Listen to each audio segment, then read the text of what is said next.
সব ভালোবাসা চোখে দেখা যায় না। কিছু ভালোবাসা গাছ হয়ে ওঠে, পাতার নিচে বাতাসে দুলে ওঠা প্রতিটি কলা যেন মাটি আর মন একসাথে গড়ে তোলা এক মিষ্টি স্মৃতি। আসসালামু আলাইকুম। নতুন আরেকটি গল্প নিয়ে আমি হাজির। আজ গল্প হবে আমার বাগানের কাবলি কলা নিয়ে। এই কলাগুলো শুধু ফল না, এই গাছটা আমাদের দুজনের অপেক্ষা, যত্ন আর নিঃশব্দ ভালোবাসার ছবি। কাবলি কলা সাধারণত 10 থেকে 12 মাসের মধ্যেই প্রথম ফলন দেয়। যদি ভালো পরিচর্যা পায়, অর্থাৎ পর্যাপ্ত পানি, সার, আলো, তাহলে কিন্তু 8 থেকে 10 মাসের মধ্যেই কলার ফুল আসে।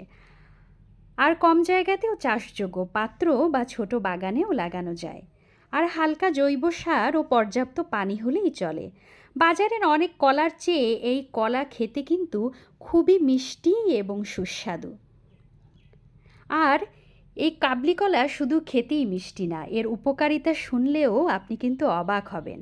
এই কলা পটাশিয়াম সমৃদ্ধ, হার্টের জন্য ভালো, হজমে সাহায্য করে এবং বাচ্চাদের জন্য একেবারে পারফেক্ট।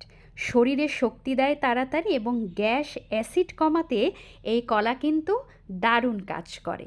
এবং এই কলা কিন্তু কাঁচা কলার মতো আপনি কাঁচাও রান্না করে খেতে পারবেন, যা খুবই সুস্বাদু।